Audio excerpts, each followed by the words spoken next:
Hello, ഞാൻ doctor സഹു Ashraf. Perimenopause, post menopause ഈ രണ്ട് ടേമുകൾ എന്താണ് ഉദ്ദേശിക്കുന്നത്? പെരിമെനോപോസ് എന്ന് പറയുന്നത് സ്ത്രീകൾക്ക് ആർത്തവം അല്ലെങ്കിൽ മാസമുറ നിൽക്കുന്നതിന് മുന്നിലുള്ള ഒരു ട്രാൻസിഷൻ ഫേസ് ആണ്.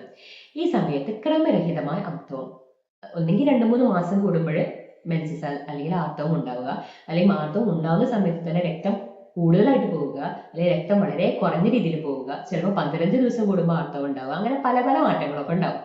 എന്നാൽ പോസ്റ്റ് മെനോപോസ് എന്ന് പറയുന്നത് സ്ത്രീകൾക്ക് ഒരു 12 മാസം അടുപ്പിച്ച് ആർത്തവം ഇല്ലാതിരിക്കുക, അത് കഴിഞ്ഞിട്ടുള്ള ഒരു ഫേസ് ആണ് ഈ പോസ്റ്റ് മെനോപോസ് എന്ന് പറയുന്നത്.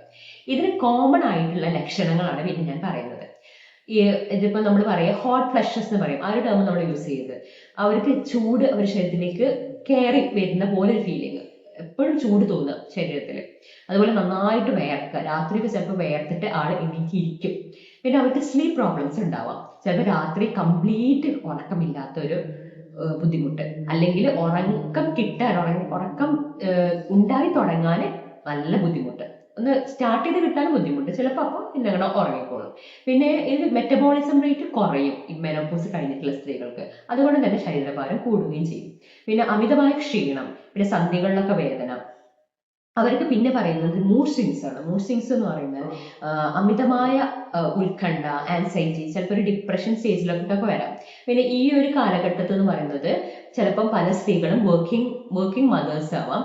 അപ്പൊ അതുകൊണ്ട് തന്നെ ആ ഒരു സമയത്ത് അവർക്ക് ചിലപ്പോൾ ഫാമിലി, അതുപോലെ വർക്കും ജോബും ഒരുമിച്ച് കൊണ്ടുവരാൻ പറ്റാത്തൊരു ഇതൊക്കെ വരുമ്പോൾ ഈ മൂഡ് സ്വിങ്സ് ഓവറായിട്ട് ഫീൽ ചെയ്യും. അത് പലപ്പോഴും നമുക്ക് മനസ്സിലാക്കാൻ പറ്റണമെന്നില്ല.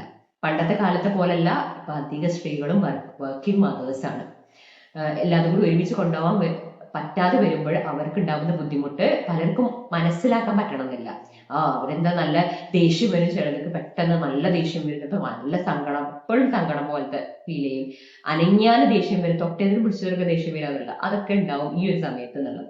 അപ്പൊ ഈ സമയത്ത് നമ്മുടെ ഹോമിയോപ്പതിയിൽ അവരുടെ ബുദ്ധിമുട്ട് എന്താണെന്നുള്ളതനുസരിച്ച് നമുക്ക് കറക്റ്റ് ആയിട്ടുള്ള മെഡിസിൻസ് നമ്മൾ കൊടുക്കുന്നതാണ്.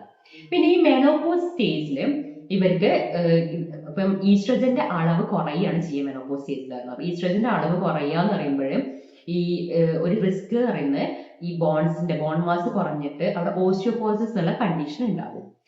അതുകൊണ്ട് തന്നെ ഈ ഈസ്ട്രജൻ എന്ന് പറഞ്ഞാൽ ഓവറൈസ് ആണ് ഈസ്ട്രജൻ മെയിൻ ആയിട്ട് പ്രൊഡ്യൂസ് ചെയ്യുന്നത് ഈ റീപ്രൊഡക്റ്റീവ് ലൈഫിൽ.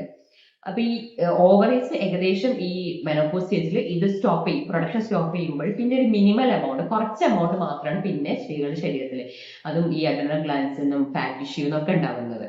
പിന്നെ എപ്പോഴാണ് ഈ മെനോപോസ് സ്റ്റേജ്, സ്ത്രീകൾക്ക് ഈ മെനോപോസ് സ്റ്റേജ് വരുന്നത് എന്താ വെച്ചാല് ഒരു 45-47 വയസ്സ് അല്ലെങ്കിൽ 50 വയസ്സിനുള്ളിൽ തന്നെ മെനോപോസ് സംഭവിച്ചിരിക്കും. അപ്പൊ ഈ ലേറ്റ് 40s നമ്മൾ പറയാം, 40സിലെ മധ്യത്തിൽ അവസാനത്തിൽ അങ്ങനെയൊക്കെ.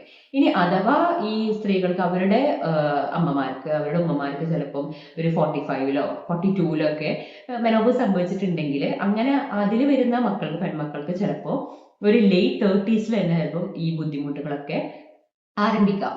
അപ്പൊ ഒരു ഹെറിഡിറ്ററി റിലേഷൻ കൂടി ഉണ്ട് ഇതിൽ പറയുമ്പോൾ.